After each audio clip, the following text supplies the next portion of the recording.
Welcome to the third video, I think it is. Anyway, it's Saturday the 11th of February. We're back in the shed. Seem to have started a tradition of showing you this every Saturday. So we are at 9.3 degrees centigrade, Celsius, and 87% humidity. I'm finding that fascinating, like every week, keeping a check on the temperature. It's been a lovely February week, to be honest, because when I look back and you hear about February being a dark and wet and windy and horrible month, we've had none of that this week. It's been cold, it's been bitter in certain points, but not like sub-zero or anything like that. So there's your weather report. February's turning out lovely, so I'm really pleased. The daylight's getting longer, we're getting more of that, and I'm so ready to get going now. That leads me into this week, where I remembered to put the seed types on the end of the video last time. I'm going to talk about varieties once we get into this video, because I'm going to be getting those seed types sown, and I thought it would be nice to share the varieties as well. I just find it interesting because there's so many that you can choose from, and it's a case of which one do you pick sometimes, because it's like, well, this one does this and this one does this, and I don't know all of them. I've grown over 7 years of being here. By no means an expert, learning as we go, make lots and lots of mistakes, but have some successes as well. So let's hope that we have more successes than failures this year. And if you're sort of joining in with at least the timeline or the types, please do let me know in the comments how you're doing, because I love that interaction, and it seems as though we're starting to reach a little bit of a wider audience, which is absolutely fantastic. And funnily enough, apparently that's how YouTube works, that the more interaction you get, and if a video is being watched and likes, it tells everybody else. So welcome if you're new. My name's Tracy, by the way.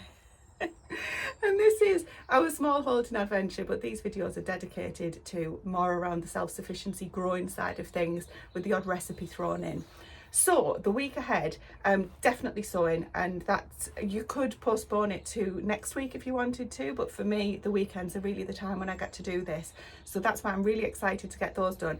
I have a confession. You know that addiction for buying seeds? Yeah, well, I bought more seeds. Do I need more seeds?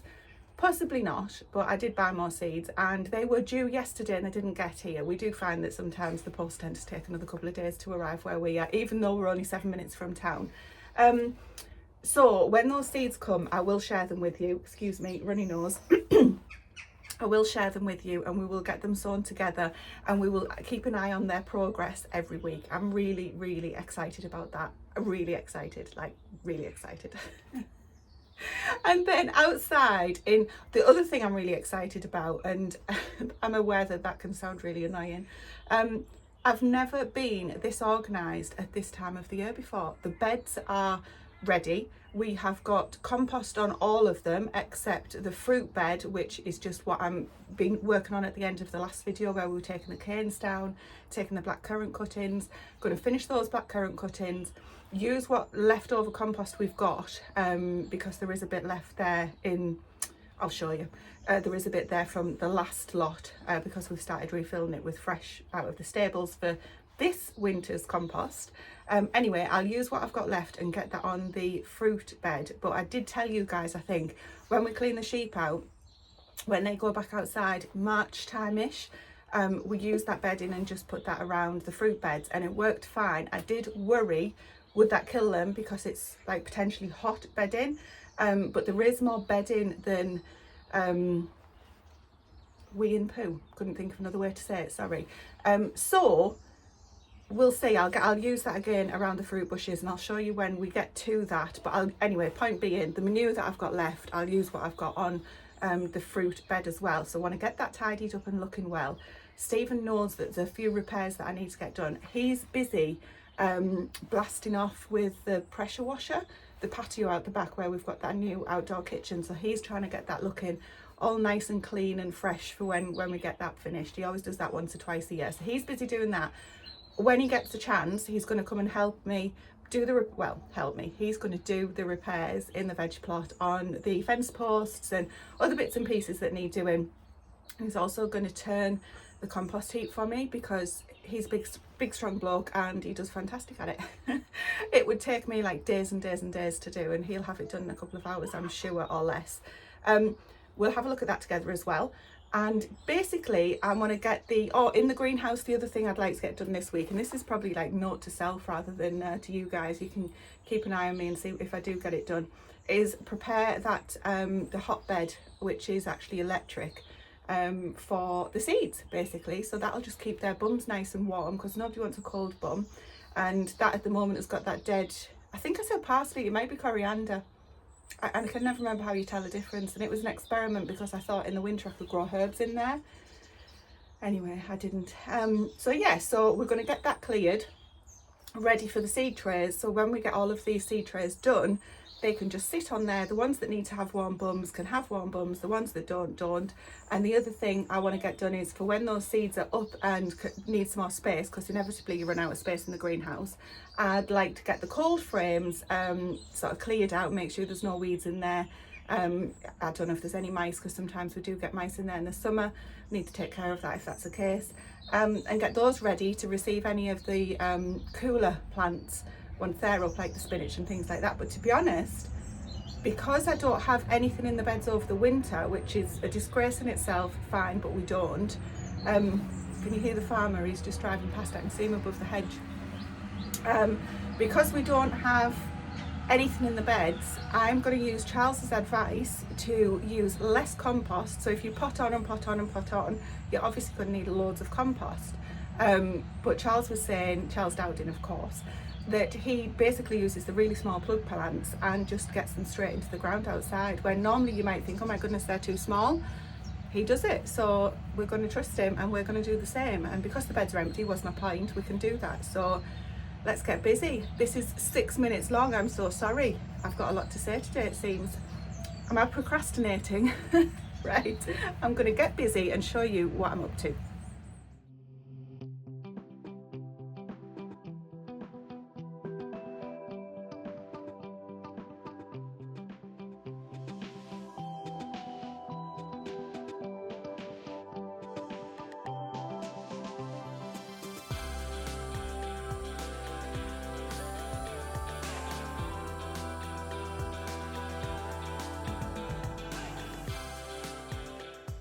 Now, I don't know if you can see on the video, but this is the blackcurrant bush that it appears as though I've trimmed it like that, but that's actually how it's grown, because these rhubarb get so big and so prolific. I mean, honestly, if I can find a photo, I'll put one in, but they are just absolute giants.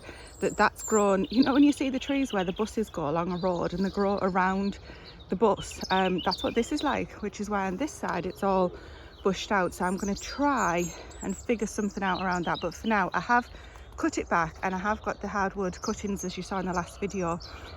So this, believe it or not, is a lot tidier than it was. Haven't yet done these two. So these are the this is the red currant, which doesn't look as healthy, but it doesn't come on as quickly as the black currant in previous years. I remember that. And the same for the white currant, which has got the same shape because of the rhubarb. This is a raspberry that's come through, complete rogue, so that needs to come out. And essentially what I'm working on at the moment, that we're just having a break from because I'm boiling, is clearing as much of this as possible. You can see there's an example of some nettles that I've missed, and I want to get rid of all of these ones around the outside, because that's where all of the nettles come from essentially. So this is what I'm working on now. Those few raspberry canes as experiments have stayed, and there's a few more weeds here that you can see, but what you've seen me doing in the video is working on this bit here. It's absolutely beautiful compost underneath from all of the mulch that we've put on previously. Let me see my friend, he's singing. Anyway, so these are the gooseberry bushes that they have, some of them have already started putting shoots into the ground. I can't find the example now, but they're basically self-rooted, so I need to get on top of that. I've been taking as many of the nettles out as I can and get into these big clumps of grass. Basically just going to be working my way down. There are some real problem roots coming through. Obviously this hasn't just happened over winter, I just didn't get to it, that I'm going to ask Stephen to help me dig out, and then I'll be tidying these up, pruning them back. That was a seat. And just getting all of this area nice and prepped while we're waiting for these seeds to arrive.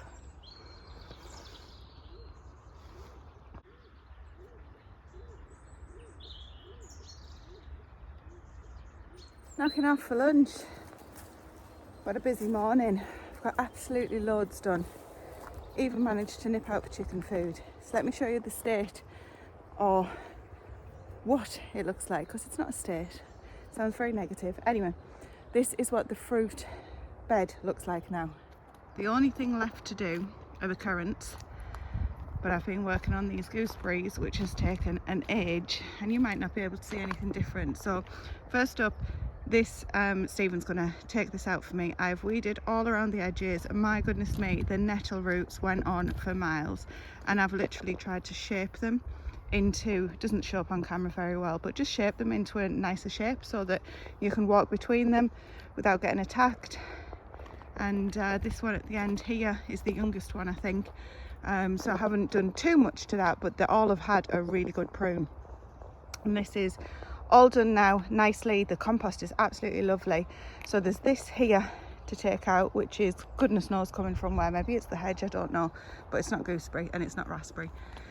So Steve's going to help me with this and with the one that I've just shown you, but really that's done. I'm going to leave those canes in the middle of the raspberries, and we're going to cover that potentially with straw, if not the bedding from the sheep. But I need something to start suppressing these weeds, because I'll probably take those nettles out by hand because they're just prolific, and then I'll just give that a little bit of a rake over. And after lunch I'm going to finish off the black currants, and I think we should be done. The currants rather, and we should be done. I'm looking at this new watch that I picked up just off Marketplace, because I'm trying to keep an eye on my heart rate and my steps from a health point of view. And I can tell you, my heart rate is up, as you can probably tell from how I'm doing this film. This segment, and I've got 5 and nearly 6,000 steps in now, and it's early lunchtime. What are we on? It's only 11:30. So I'm going to go get some lunch on. I'm just going to put the bacon in, have a quick cuppa, and then come back and get on with those, because as I say, we've got a busy afternoon. The other thing actually that I'll show you is I found a couple of little cheeky blackcurrant rootings that had done. I took out the other day. They'd already rooted in the ground, so I might keep those because they're a little bit ahead of the game of the other ones, and just generally get tidied up. But I'm really pleased how that's coming on. It's starting to look a lot, might not look it on camera, but it is starting to look a lot tidier. I'm so pleased. This is, as I keep saying, this is the furthest I've ever been on at this time of the year, so really pleased. Well, it's Sunday and I'm finally in the greenhouse sowing the seeds. It's been a long day of doing everything else other than sowing the seeds or being outside, other responsibilities and all of that. So now I'm going to show you what I've got sown already, and I'm wondering if I've made a mistake. I'll show you why. I've resorted to plastic bags. They're going to get used and reused, but it's anything that I've sown is going in this bag just to keep them separate. Now, let me explain what I've sown first of all, and where are we? It's the 12th of February today.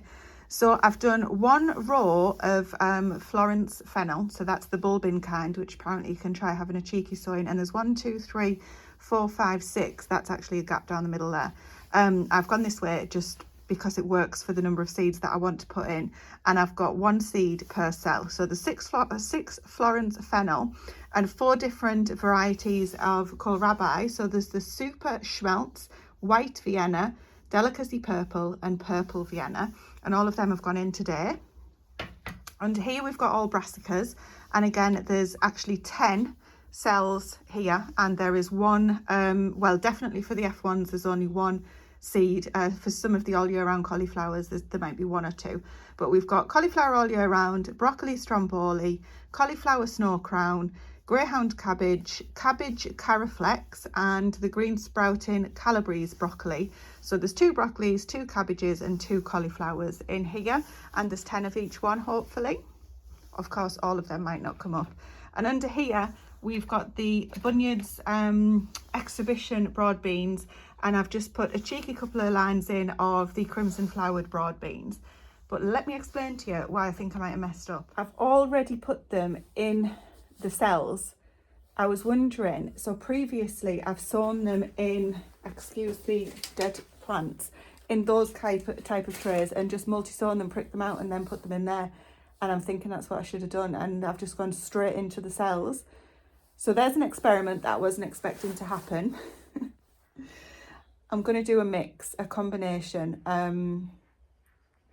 Sowing them in a clump takes up less space, and then you can prick out the strongest ones and put them into the cells. definitely works. I've done that before. I don't know why I went straight into the cells this time. Anyway, I did. So they might grow well in there, but I'm going to go back to starting off just putting them in over here in these kind. And it takes up, like I say, it takes less compost and less space.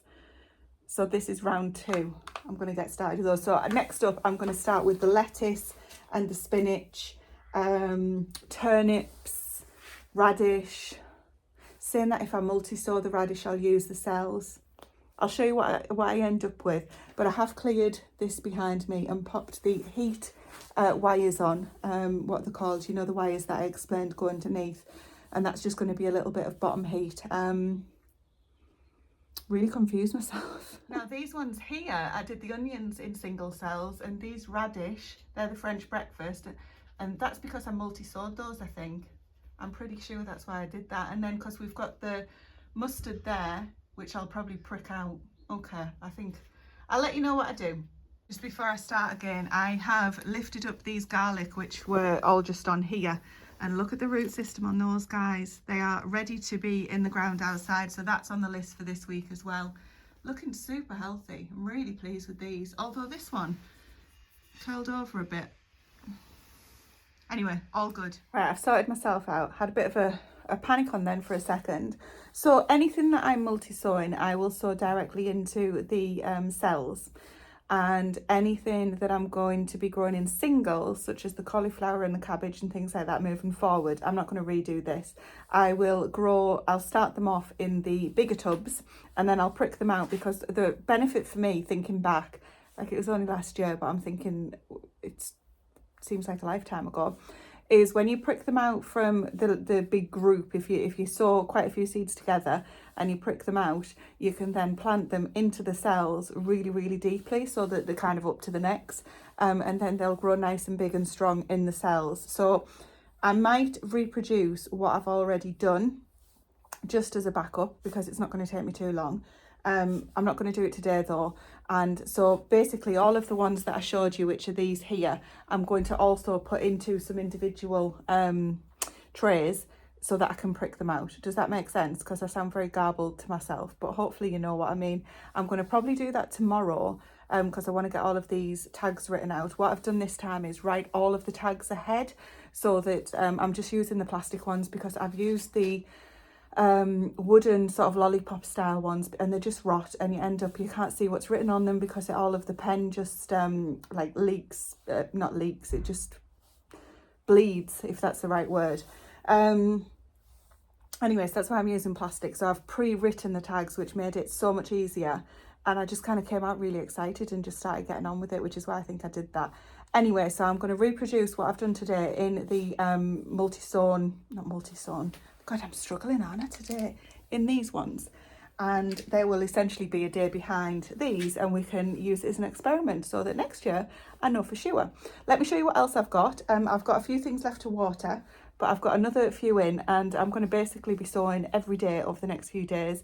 And I need to think about numbers and things like that as well. How many kohlrabi does one person actually need, or one family actually need? So I've got 2 types of lettuce in here. I've got the lettuce red Cimarron, it's not cinnamon, romaine, and this one is the just a cos red romaine, and this is the turnip Tokyo Cross, which is an F1.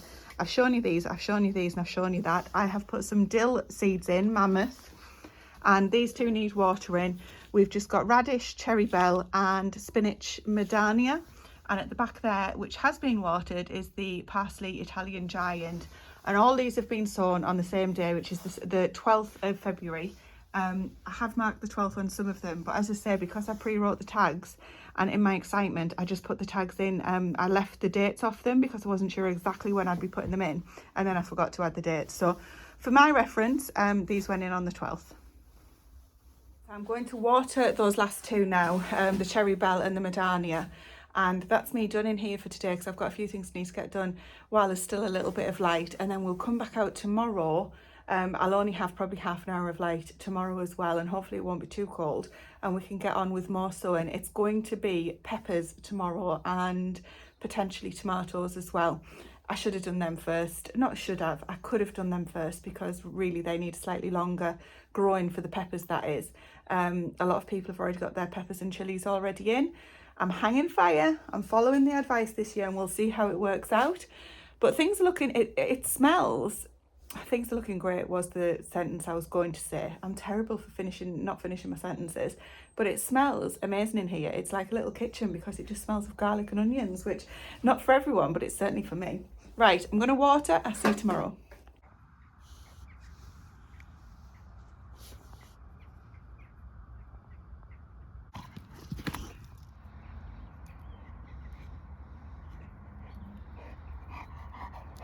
Welcome to Monday. I've literally got like 5 or 10 minutes of light left. I've got all of the tomato seeds in, and I've got the peppers in that I've got. I cannot find anywhere my jalapenos. What's that all about? Like literally, I really wanted to grow jalapenos, so I'll figure that out. Not right now, or maybe, I don't know, I'm gonna have to get some. So at the moment I have got in sweet pepper Amy banana, sweet banana pepper, Hungarian hot wax pepper, and a ring of fire. I've got a couple of peppers in because they're supposed to be cayenne, and I thought it would be nice to dry our own cayenne pepper. I've got some tomatillo seeds in and some ground cherry seeds in as well, and I'll turn you around and show you the other tomatoes, because that was the peppers and the non-tomatoey ones. Oh no, I forgot, I've got serrano and an F1 delirio pepper. And then for the tomatoes, we've got Cocktail Crush, which is an F1, Super Mama, Bloody Butcher, Brandywine Yellow, Country Taste, Sun Gold, Gardener's Delight, and San Marzano. A couple of them are F1s, which I'll, when we come round to harvesting them, I've got a plan to keep the F1s going, but then we'll be saving seed where we can for the non-F1s. I haven't got any of these Roma in, ran out of space, and I haven't got any Moneymaker in just yet. These are the Outdoor Girl tomato seeds that I will be sowing. These are for outside though, so I'll do those in a week or two. And the other one that I've just realised I haven't got in yet is the Galena, so I will get those in as well. Oh heck, Big Mama, I've missed this one. Right, we're not done. Right, now we're done. So we've got Big Mama, Galena. There was only 3 seeds, I think, in there. So actually this won't even have anything when it comes up. I've got a whole host of Moneymaker in the middle. I'll tell you why in a minute. Some Roma VF and some Black Russians. Now, as I say, Outdoor Girl will go in later. Now, the reason I've put a load of Moneymaker in the middle is because I'm going to take them at the name, Moneymaker. These are your old traditional variety that, you know, the garden centres have in abundance and things like that. But what I'm saying from a Moneymaker point of view, we've got an honesty box stall that we sell eggs and things on in the, well, whenever we've got produce basically. And I'm just thinking that I could put some of those, you know, reliable, well productive, okay, people said they might not be the tastiest or they're not unique or whatever, but it's the what's the phrase, like the comfort, the go-to that people know, and maybe new gardeners might enjoy growing nice and easy. So I'm thinking I'll put some on the stall in the summer as well, and they're just going to be my backup plan in case, because you can do those indoors or outdoors, I believe, and my backup plan in case I've got gaps in the other ones, and I can just shove those in wherever I might need them. Anyway, it looks so light on the camera, it always makes me laugh. It's pretty much dark now. The horses need feeding. I need to feed the family, but I'm really pleased that we've got these all done, because, and these ones are going to come inside. So I've actually got the bottom heat on the ones that I did Sunday, because it's Tuesday today, Valentine's Day. These are going to come inside with me because they're going to need a little bit more heat. Not that it's that warm in our house anyway, but more heat than the greenhouse is going to provide. It's actually going to drop below freezing again tonight. Not massively, but you know, these guys need a lot more heat than that can offer. So I'm going to get them inside. The only thing when you put the plastic tags standing up is that you can't actually put them in a bag or easily put cling film over them.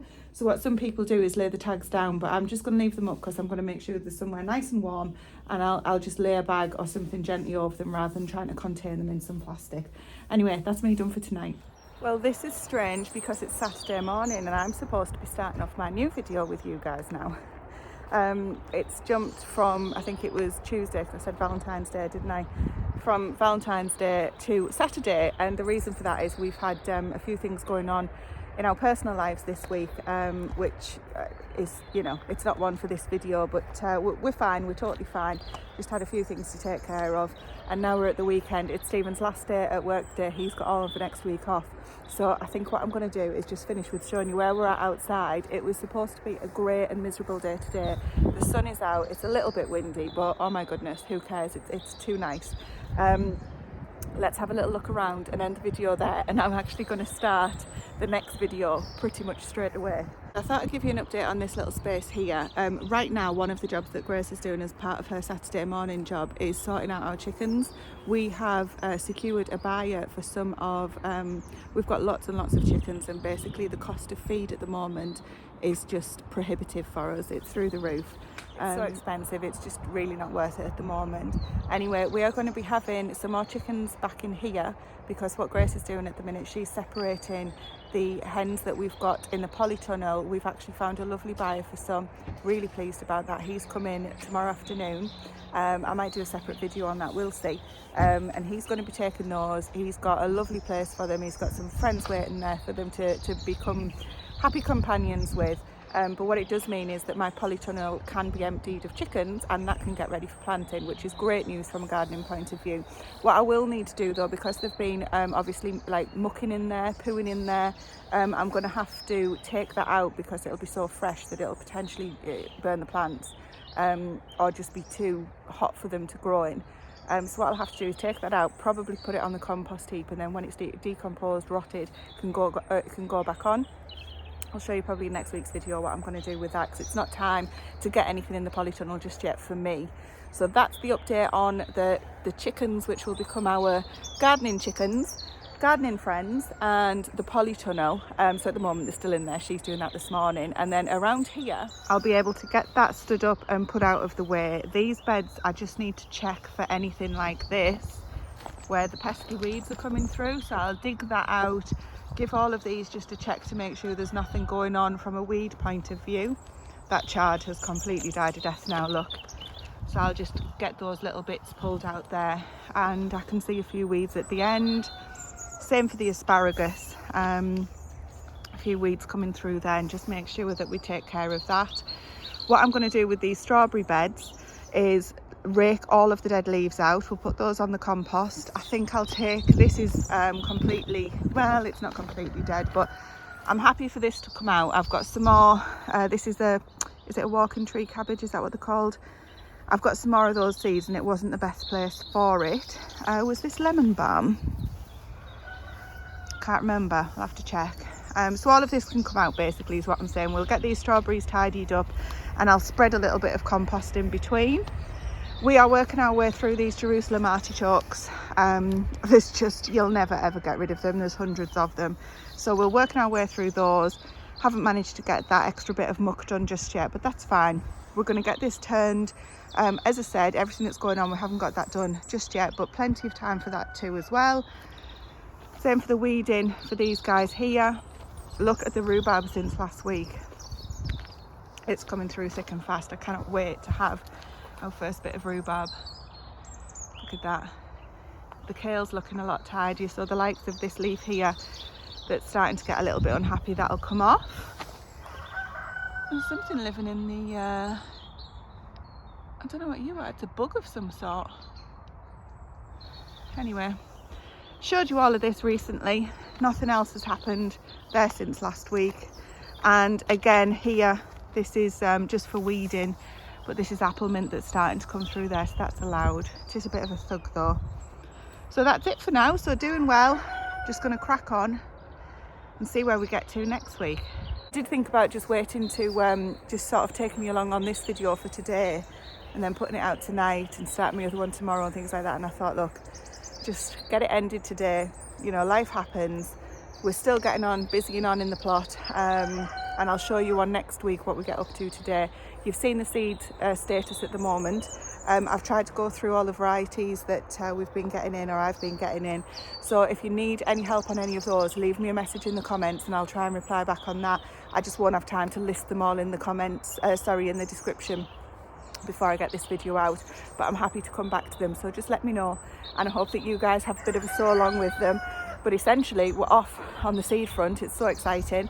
I've held back on some of the cabbages and the calibres and things like that until probably the first week in March, but I have got the earlier ones in, but I'm going to be sowing my winter cabbages, which sounds crazy, in a couple of weeks, and that's the other thing that I wanted to let you know. So I haven't got those in just yet, but it's all coming up. One of the other things I'm going to do today though, which you won't see for another week, so I'll give you a heads up on it, is the bull-tardy beetroot. So that is the first beetroot that can go in out of the beetroot family, I believe, exactly as the name suggests, because it's not going to run to seed really quickly. So I'm going to multi-sow those. So excuse the little drama that I had around the multi-sown versus single-sown seeds earlier in the week. I was so excited, I just wanted to get out and start sowing, and then I thought, what am I doing? Why am I doing this? Anyway, multi-sowing is basically putting, for example, beetroot seeds, multiple beetroot seeds in one cell so that they all grow together, and they'll happily do that, and you plant them out as a clump and they'll happily grow together and just push each other aside as they're growing. All good. You can't do that with everything though, cauliflowers, broccoli, things like that. So that's why we sow those in a little clump of seeds, and then we prick them out individually. Anyway, that's it for today. Thank you for watching. Please give the video a thumbs up. I'll be back next week. Who knows what fun's in store for this week. See you later.